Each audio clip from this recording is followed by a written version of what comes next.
Welcome to Eat Blog Talk, where food bloggers come to get their fill of the latest tips, tricks, and insight into the world of food blogging. If you feel that hunger for information, we'll provide you with the tools you need to add value to your blog, and we'll also ensure you're taking care of yourself, because food blogging is a demanding job. Now, please welcome your host, Megan Porta. Hey food bloggers, I want you to know that I myself am a food blogger, so I understand the need to find those connections and find the answers and create transformations in my business that are actually going to matter and help me to grow and make more money and get more traffic and all of the good things. If you are interested in this too, which you probably are, please consider joining our mastermind groups, which are starting up in the fall of 2021. Go to eatblogtalk.com to find the application. There's a button there that says join a mastermind group. That will bring you to an application that will determine whether or not you are a good fit for these groups. As Napoleon Hill, the author of Think and Grow Rich, says about the mastermind principle, 2 or more people actively engaged in the pursuit of a definite purpose with a positive mental attitude constitute an unbeatable force. Unbeatable force. You can't argue with that. Weekly Zoom calls will have the format of peer-to-peer learning with members taking turns being in the hot seat. And once a month, we will invite in guest experts who will unleash their knowledge about very specific topics relating to food blogging and relating to ways that you can grow your business in a big way. We convene every single week where we share our struggles, our wins, and we can shine and lift each other up and provide resources and input that will help the other members in the group to grow their businesses and grow as individuals as well. Again, go to eatblogtalk.com to fill out an application to see if you're a great fit for the mastermind groups. Hey, food bloggers. Welcome to another episode of Eat Blog Talk. Thank you so much for joining us today.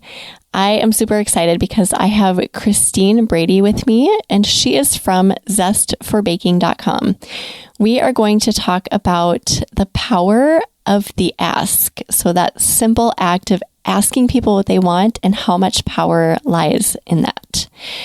A lover of baking and lover of bread, Christine has been creating gluten and dairy-free recipes on the Zest for Baking blog since 2013. There have been a lot of ups and downs, a 2-year break, an algorithm hit or two, and a rebrand, but she continues to share her love of blogging and wouldn't change a thing, except maybe those algorithm updates, right, Christine? Also, she is a busy wife, a mom to 2, and she loves a great latte. Oh my gosh, me too. Lattes are my favorite. Love them. Well, I am very excited to talk about this topic with you today. I think it's a really simple yet important one. But first, we all want to hear your fun fact. Yeah. Thank you so much for having me. I'm excited.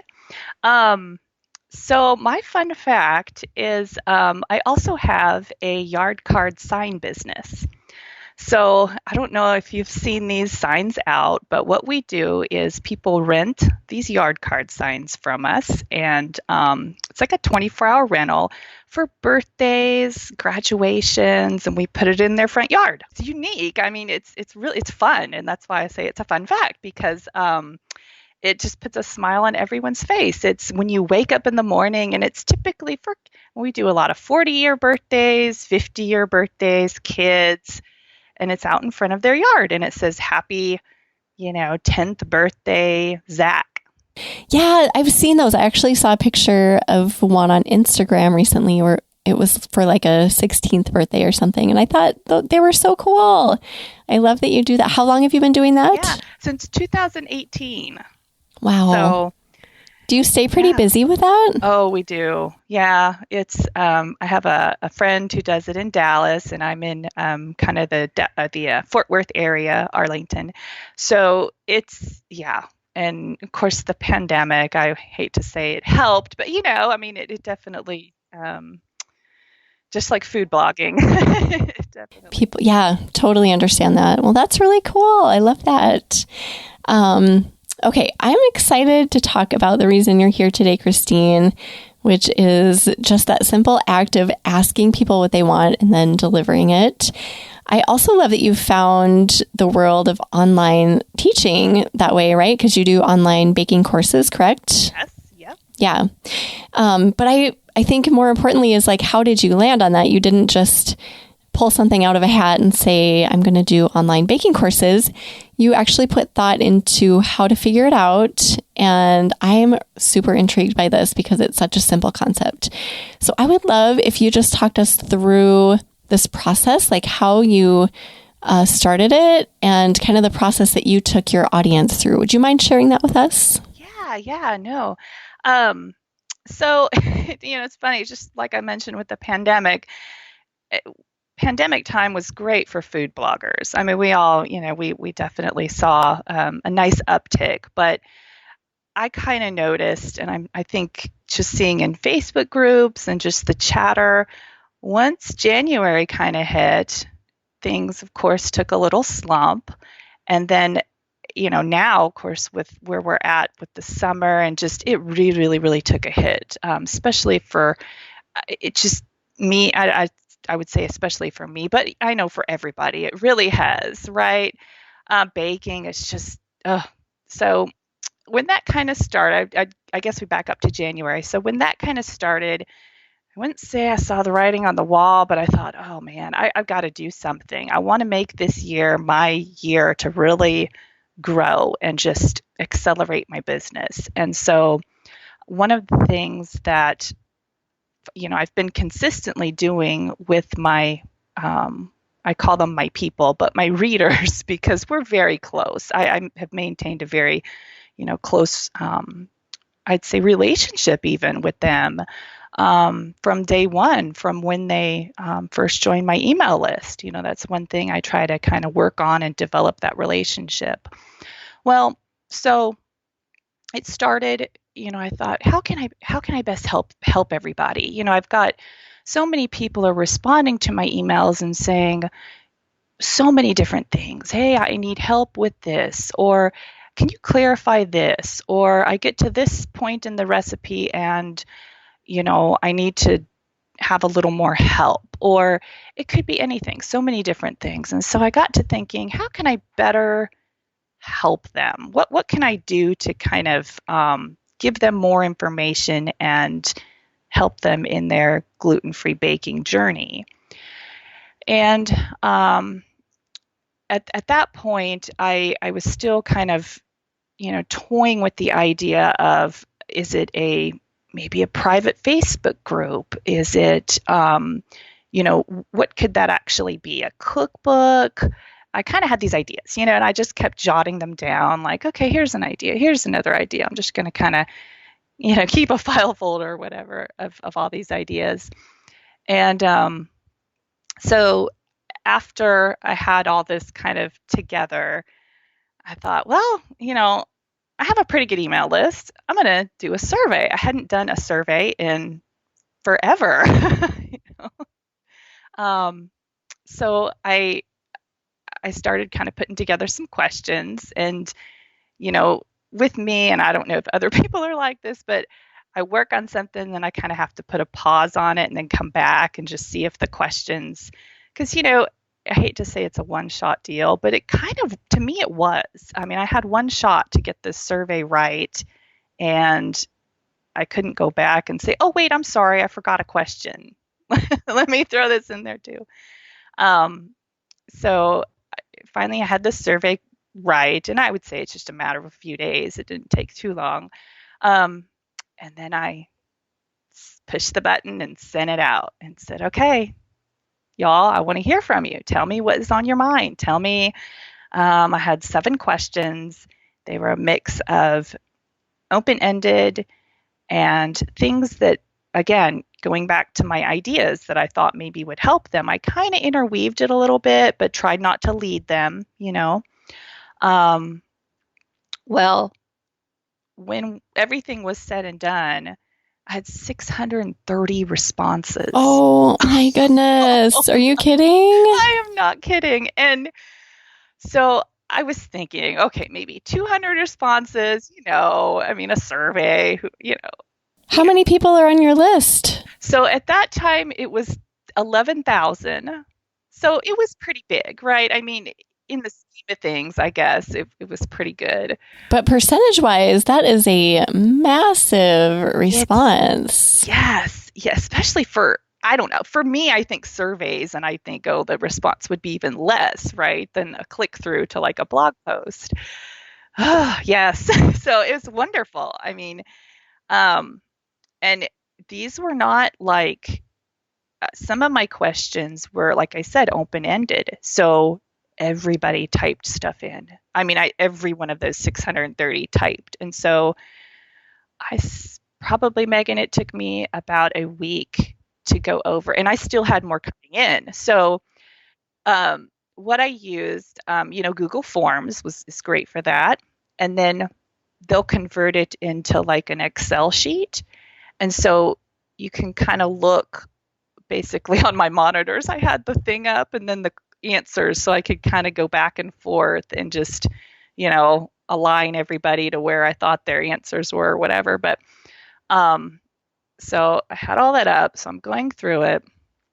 And so again, I'm looking at it with the purpose of, I'm going to do something for these people. I'm going to do something that is going to help them, that's going to matter, that they're going to essentially love and buy, want and buy. So I took an old-fashioned notebook and started jotting some things down. And fortunately, I guess, I say fortunately, but a lot of the issues are the same with gluten-free baking. You've got your kind of top issues, and then, some other things also that come up. And yeah, I mean, I basically took these top issues, probably 5 of them, 6 of them, and looked at my idea list of what I thought. Again, I thought they would resonate with them, and came up with a baking course. Because what I was noticing is that my target audience, they do like to read recipes, but they also like to be a part of it. They like to do it, they would appreciate somebody making a recipe, like a class. So I thought this was new. I just thought, oh, wow, this is new to me. I didn't realize that, and again, it was revealed in my survey. So yeah, and so at that point, I really just, I think after the survey, really, because that's when you're asking people, what is it? What is it that is bothering you? And then of course, it's your job to kind of figure out how you can plug in and create something to solve their problem. And so, yeah, and at that point, I got to work on creating what I had never done before, and that's creating a class. Oh, okay. I have so many questions and things I want to comment on, but how cool. So my first thing, I guess, is, did you have any idea before you sent out the survey that a baking class would be an option? I had it noted as an option. I did, yes. But, I had never been front-facing camera before. I've done hands in the pans videos and then slideshow videos on my blog. I had never actually been what do we call it? Cooking show style, I guess, is that what we call it? Yeah, right. Yep. So it was on my list, but I was, I thought, oh, maybe just a private Facebook group. Is that what you want? Oh, no, not really. Okay. I know you try to steer them to the easy solution, right? But it's not always that. So can I ask you about your survey? And you mentioned that you did a few open-ended questions. I think that's so smart to actually get people writing, because when they start writing, you're like, whoa, okay. It's not just like pick from A, B, C, and D. They're actually giving you things. They're pulling things out of their minds, which I think is really valuable. What did you ask? I'm curious if you don't mind sharing a few of your survey questions. Would you mind sharing those with us? Not at all. I can definitely do that. So one thing, okay, so I will preface it by saying there's a question that I wish I had asked. So make a note of this one, because this is a good one that I do wish, I wish that I had asked their age group. And again, it's a random question that you think, oh, why would you? But it's just, I think it would help, because I come to find out that my age group's not really on Facebook. They're comfortable with email and websites. Yeah. So, yeah, so that's one question that I would have asked. It's just a kind of a radial dial maybe for that. But yeah, so again, I had 7 questions, and let me see what I can actually start with here. So I titled my survey, "How Can I Help You?" Okay. And then I just, for like the subtitle, I just put, "I want to hear what's stumping you with living gluten-free." Okay. And then, so these were radial dial questions. Do you consider yourself, and then there was options, new to gluten-free, not new, but still trying to figure things out, or experienced and just looking for more recipes and tips. So that kind of identifies them. I wanted to really know, am I talking to new people, or who am I talking to? And again, I was surprised. I thought my audience was new to gluten-free. But it comes to find out that my people are actually experienced. And they were just Interesting. Yes. Yeah, I thought so too. Again, these things that you just don't, you're like, oh, wow, I didn't realize that. And so then my next question was more their other allergies. So are you also dairy free? Are you egg free? I had a selection of things. Low carb. They could they could select more than one. And then there was an other. So I gave them 1, 2, 3, 4, like 7 options. And then there was an other. And so they could fill in whatever else, whatever dietary restrictions that they had. And I did that mainly just so that I could see. I really just was curious. I wanted to see. I kind of knew. I knew that they were dairy free also, in addition to gluten free. But I wanted to see what else was out there. What else people are struggling with. So it was more a curiosity thing, I guess. And then their biggest frustration, and this was my first open-ended. So this is one thing I would recommend, is to start off your survey with two of just either radial dial or the check mark. So that kind of gives them, it starts it off easy. I say easy, but starts it off that type. And then your third one would be an open-ended. So that was what's your biggest frustration with being gluten-free or baking gluten-free? And I had all these required, by the way. So this was where they could type stuff in. Okay. And then the next question after that, your fourth question, was also an open-ended. Okay. And that's, if you could wave a magic wand and fix a problem you're having with gluten-free foods, what would it be? And I got that tip. I can't remember where I saw that, but if you could wave a magic wand and fix. So that's a good one to use. It's a good question. And then the next 2 questions after that were also check mark questions. So then it kind of goes back into maybe an easier, thing to just check. And that would be that question was, what's your ideal method of learning? And then I had, like I said, reading online, reading printouts, which, I gave them options, recipes, cookbooks, watching a video, listening to audio, listening, and then an in-person class was the last option.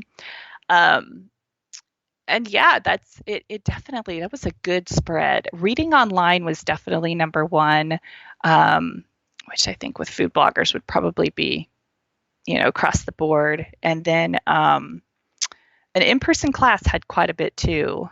And then a video was my second one, which I kind of thought, I didn't put that, again, this is another thing. When you're thinking that maybe this could be the answer, I put it like third, because I did think, I knew reading online would be number 1 with them. And then reading printouts, I thought, it's kind of the same, but I put that as another option. And then I thought, okay, watching a video is going to be really high up there too. So I went ahead and put that third as an option, um, just to kind of see how things would fall. Um, and then the next question, what do you find most challenging? So then you're asking, what do you find most challenging? But it's not open-ended. I had some options there. And then I did also include an other, so this was actually a check mark kind of question. And this is where I took the answers that I was hearing in my email. Okay, so one of the questions, when anyone joins my email list, the second email that they get from me, which is an hour after the first one, I send this second email. And the title of the email is One More Thing. So when they open that, it's asking them a question. What do you struggle with? It can be anything. And that's exactly what I ask them. And so I hear things back. And so I just basically took those answers and put them in here just to kind of solidify that I was, hearing that this was the correct stuff that I'm hearing. And then my last one, I just threw this in there, just anything else you want to share. And this was not required, but it was just an open-ended question. So it's a good mix of, starts it off as an easy radial dial, check mark, and then some open-ended ones. And I'm happy to share this. I can create a copy and just share this if anyone wants it and kind of adapt it to your. Oh, that is very generous. This is so interesting. I took so many notes as you were talking.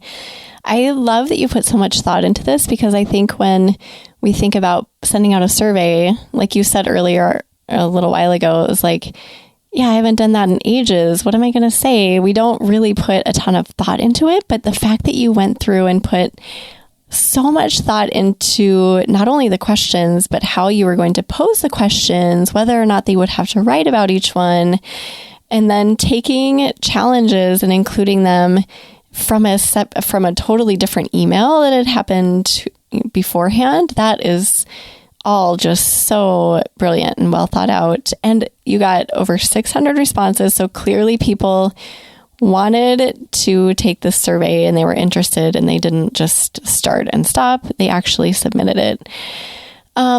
Okay. So your title was, let me see, I wrote this down somewhere. Okay. Your title is How Can I Help You? Mm-hmm. And then just something simple. I want to hear what's stumping you on the topic of gluten-free and dairy-free eating, correct? Yeah. Yep. So it was just as simple as that. So anyone else could cater that to their own niche. How long did it take people to fill it out? I think you said it was about a week? Well, so I sent it out, and then I did the, for the ones that didn't open it, the unopens on email, I sent it out again. I hate to say, but I probably sent this 3 times total. And, the third time was within the body of another email. Like I sent emails for like my new recipes, and then this was on like basically a third paragraph, like, hey, if you haven't filled this out yet, I would really love to hear from you. So, but yeah, it was mentioned a total of 3 times. Okay, that's smart too, just to keep nudging people to get there. And how have the classes gone? So you've implemented this baking class. Is it going well? It is.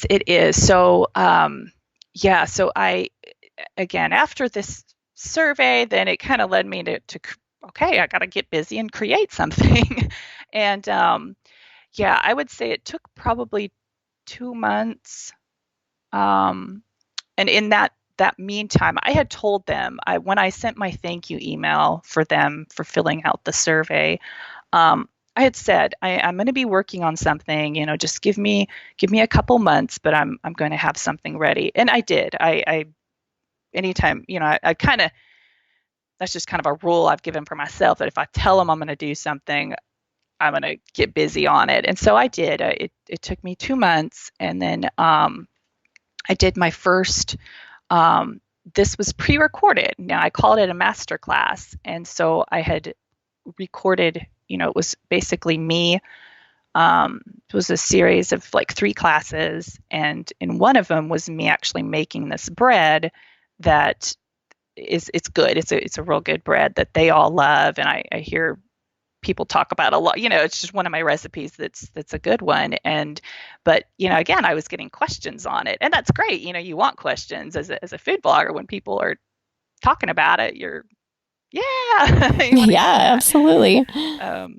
So yeah, I used that recipe, and I'll tell you, I had never done anything like that before. It was I had to actually record that one. The bread one, I think I did 3 times because the first time I didn't have my audio right. Oh yeah. But Learning, that's how you learn though, right? Making mistakes. Yeah. So it was a stretch for you, but you did it and you kept trying. And even if you came upon a stumbling block, you tried again and you made it work. And so it was kind of like I think you used the word masterclass in your notes here, and you packaged it and you put it together. So it's not a live baking course, correct? No, this one is not. My subsequent ones are going to be, because, it's funny that I never thought I would be doing this. I really didn't. But once I did this, once I had this masterclass done, I launched it. I sat back, I promoted it. I kind of watched to see what it would do. Now I'm excited. I go, oh my gosh, this worked. This is great. During my slump time here, I actually made a really good profit. So I've got the platform that I used for it also can do live classes. That's actually what they do. So I am scheduling my live class, and I'm still kind of working out some tech things because I want to have somebody here to help me just for the first one. But yeah, I'm going to do some live classes, and it's funny. It's like I said, just not anything I would have ever expected I'd be doing. But that's cool. That makes it cooler. I think that makes the story just a fun story, and it's a successful story. So obviously you focus on gluten-free, dairy-free, and this is a baking course, but what exactly is the problem that you're solving? So that's a great question. In one of these survey questions, these were my options. These were kind of what I thought maybe would be the biggest, because how do you figure out a pain point? That's the age-old question. How do you figure out exactly what their struggle is? And for this particular one, it was wasting ingredients on gluten-free recipes that don't turn out. Yeah. I couldn't have crafted that if somebody had asked me. There's just no way I would have, oh no, they just want to bake bread. Yeah, yay, let's bake bread. No, they don't want, they want to have take a tried and true recipe and bake along with somebody and not waste their ingredients. That is so interesting. There's so much in there too, because not only do they want a tried and true recipe that is written out for them, they want to see someone else who they trust, you, making the recipe so they have proof, almost like, okay, it is working for her. We love Christine. We trust Christine, and it's working for her, so it's going to work for me. And could you have ever come up with that before you sent out your survey? Oh my gosh, no. It wasn't even, there was no, it wasn't really on my radar. Again, I was going to promote it as, let's bake virtually. Yay, let's bake a loaf of bread virtually. But so I would have been off the mark, and I probably wouldn't have done as well with the launch as I did if I'd use that as a headline. I did, of course, within the sales page and everything, you sprinkle in all the other things. But yeah, I mean, it took me, I would say I toyed around with a few different headlines. Now, I didn't do, a lot of people say to write down like 10 headlines. And then, I didn't do that. I really had maybe 2 or 3 that I kept kind of toying with. So I didn't do what everybody else says to do with that. But yeah,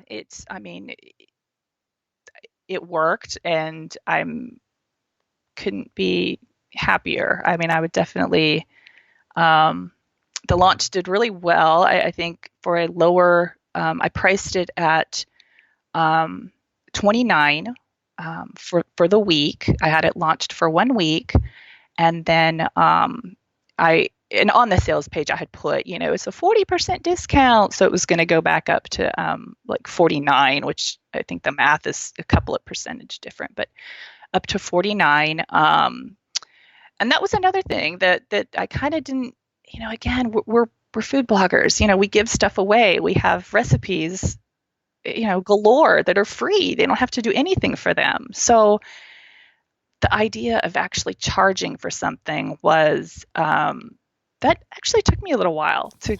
I think you're not alone in that. I think so, right?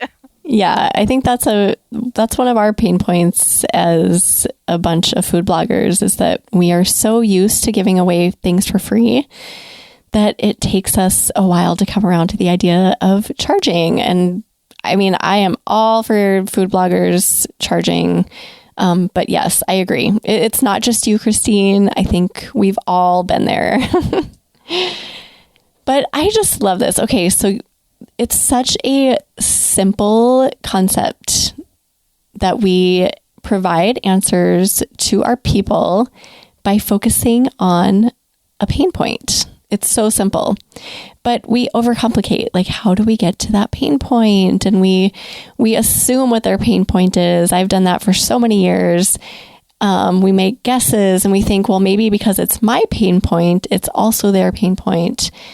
And then we solve that problem, and that's the wrong problem. But you found this really easy way to figure out the pain point by sending out a simple survey that people actually reply to, and then you get their feedback. And you don't just get the feedback, but you take time to sit down and comb through it and figure out what people are telling you. I love this. If somebody else wants to figure out what their pain point, their audience's pain point is, what are some first steps? Yeah. So here's kind of what I would suggest. And I think it's across the board. Probably anybody can really implement something like this. But, I would say, I mean, if you're talking about just kind of on the survey end of things, start with, I'm trying to think of how to actually, put this into words, but you definitely want to, collect kind of thing, or look at things that are happening kind of on your blog. And again, this may take some time, it may not take some time, but it is worth diving into. I promise. If you spend, a couple of days just off and on, just kind of diving into even recipes, kind of what people are talking about. If you've got an email list going, kind of see what, I would highly suggest adding a question on, if it's not already there. I mean, a lot of people maybe already have it, but adding some kind of something to where they are responding to the email saying, oh yeah, I actually, whatever their response whatever question that you're asking, but definitely put something in there as soon as possible, because you'll get so much feedback back. They really, really do want to hear from a real person. They want to know that, oh, look, this is a real person on this blog. Okay, that's neat, So, as far as the survey goes, finding that stuff that's coming up in as questions go, even things that you kind of think might be a way that you're answering their questions. I mean, again, I had stuff down there that, oh, maybe this is it. Maybe this is it. I took again, like I said, I had this survey and I was typing everything out, and it probably took me a good, I don't know, 2 days or something to actually put it all together, because I would take stuff off and go, oh no, I don't think that's leading them too much, or, because you definitely don't want to lead them. You don't want to have, and I don't even know how to like, give them options. And that's a one tip that I'd always have, is always have an other. If you've got, yeah, like the questions, I'm looking at this one where it's, what do you find most challenging about, and again, mine's gluten-free baking, select all that apply. So you have 1, 2, 3, 4, 5 questions, or 5, possibilities for check marks, but then there's an other. So, always include that, because that's something that people can, they feel like they can, and especially if they feel like you're listening and you're actually wanting to help them solve a problem and figure out, what issue that they're having with their cooking, or, that I think that goes a long way. People really just want to hear that you're, like we said, that you're asking. They really want to know that you're asking, and at least you're listening. Right. That you're actually there and listening. Yes. Yeah. Whether you do something with it, that's your thing, right? But at least you're saying, hey, I'm here. Let me know. That's important. It is. Yeah. Okay. So after everyone composes a survey, puts it together, puts some thought into the questions they're going to ask, send it out, maybe send it a few times like you did. I liked your idea. I wanted to point this out too, of maybe if people don't reply, just mentioning it in your weekly email. Like, hey, if you haven't filled this out, why don't you go do this, right? Yes. Yeah. And you'll get more. You will definitely get more responses. And then another thing I was going to comment, I thought, maybe I've actually mentioned it 4 times, because then I sent a thank you, and it didn't have anything else, no recipe attached or anything, but it just had a thank you. And in all my emails, I always put an image. So it had just a thank you I found online. And then that's another thing. I got a couple of more, I think.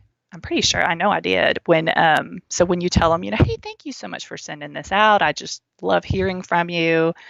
And then, you'll get some more. So it was probably a total of 4 times that it was mentioned, before I kind of, just kind of symbolically closed it. And I mean, it's still open. Anybody can actually fill it out. But, at that point, I thought, okay, I've got enough to work with. I've got to start getting to work. And 600 responses is definitely a lot to work with.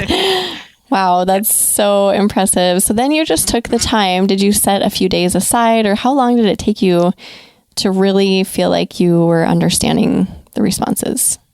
Yeah, that's really the tough part too. I did. I took time. I set aside, maybe an afternoon then, because I was excited too. I mean, once people are doing this, you want to dive into it. You want to see what they're saying. So I got kind of excited, and I wanted to sit down and go through it. And then at the same time, you have to step away, because going through all of that. And I did, again, first thing I did was kind of put down, I think I probably went through, let's say I went through 20. Okay. And just kind of looked at the first 20, and I jotted down what they said. Okay. Then I went to the next 20 and looked at it, and I put a little, not a check mark, but like a slash, next if it's popping up again. So, and that's the process I use, because otherwise, how are you going to, it's impossible to go through all of that. And I don't have the AI capabilities. I'm not some like whiz with Excel. So, I'm sure if somebody else was, you probably could say, oh, you could just do this and it'll total up but I didn't. It would have been neat though, have something out there. So no, I just did it old fashioned pen paper, and then just put a slash mark next to each one that was coming up. And then as I kind of went through, I would say I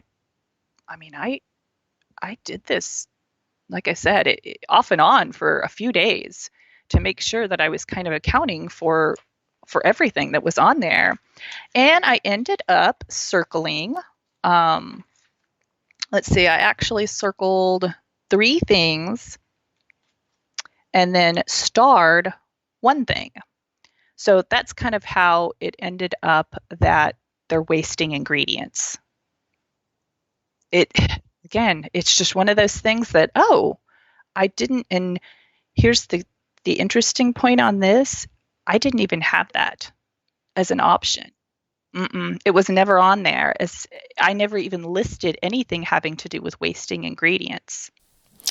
So revealing, right? I mean, it wasn't something that can be nowhere on your radar, not in your mind, can pop up out of nowhere. And you're like, oh, that is not something I thought of. So do you use that in your messaging with your video, your online videos? Do you mention the wasting of ingredients? So I do on the sales page. And yeah. So that's actually the headline on my sales page. And then that's about it. I mean, I think I talk about it in one of the classes. As I think that's the fundamentals, the baking fundamentals class. But that's about it. I mean, I thought I address it on that sales page. But, okay. Yeah, I mean, I think that's the important place to put it. If that is the pain point, you want it to be there so people can say, oh my gosh, yes, I waste so many ingredients. And then they're like, I need to get this content from Christine. She's providing quality content. She's going to walk us through how to do this without wasting ingredients. So I think once you find the pain point, be absolutely sure that you put it on your sales page. I think that is kind of key.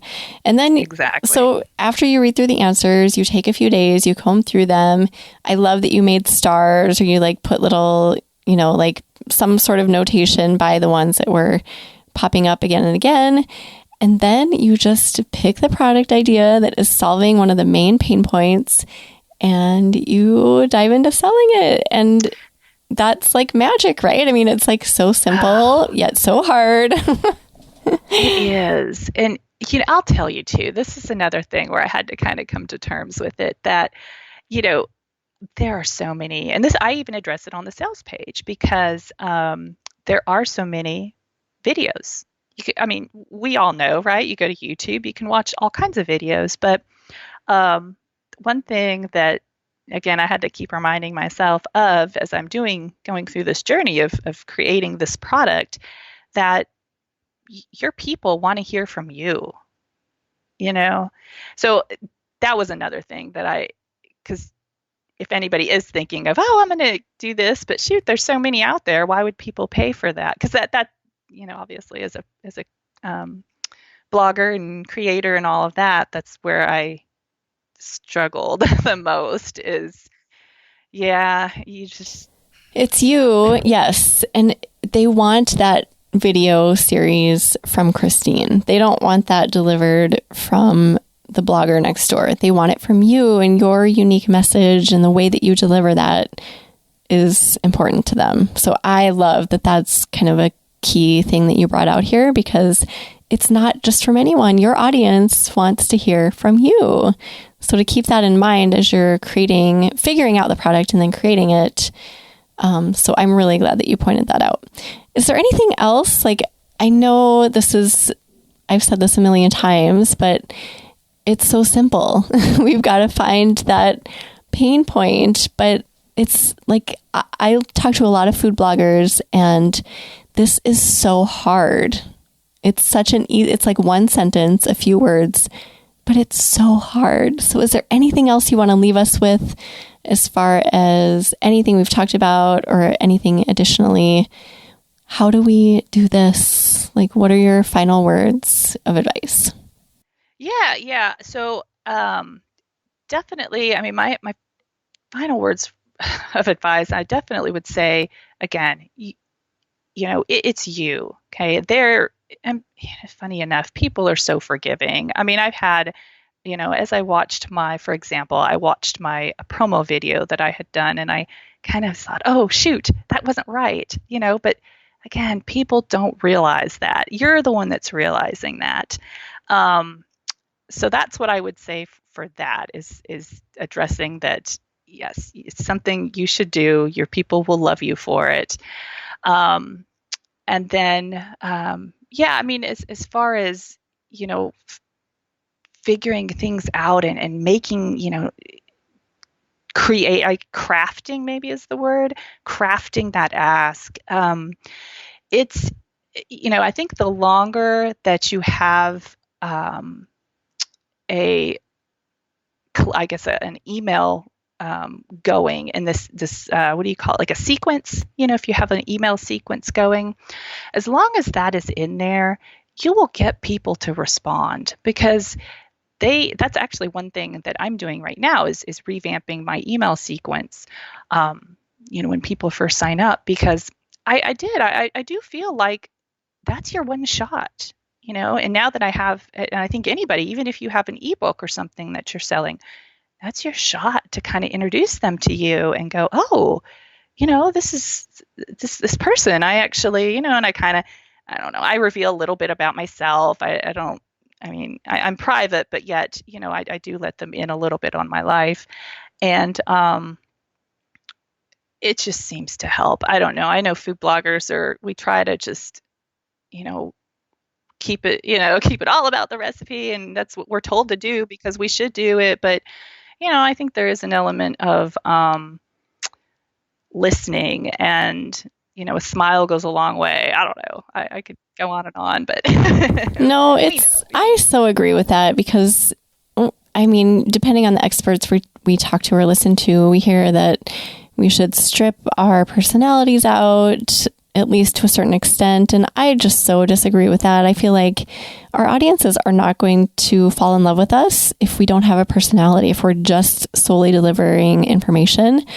So I love that you said that too, because it's a reminder to all of us that without a personality, people aren't going to want to be in your world. They might want your recipes if they're good, but like in your case, Christine, people know and trust you, and they like you, and they want to see you making the recipe, and that is their confirmation that they're not going to waste ingredients.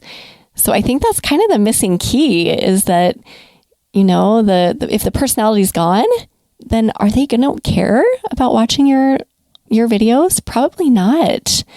But your personality is there, so of course they want to do that. So your personality has helped to sell your product. Yep.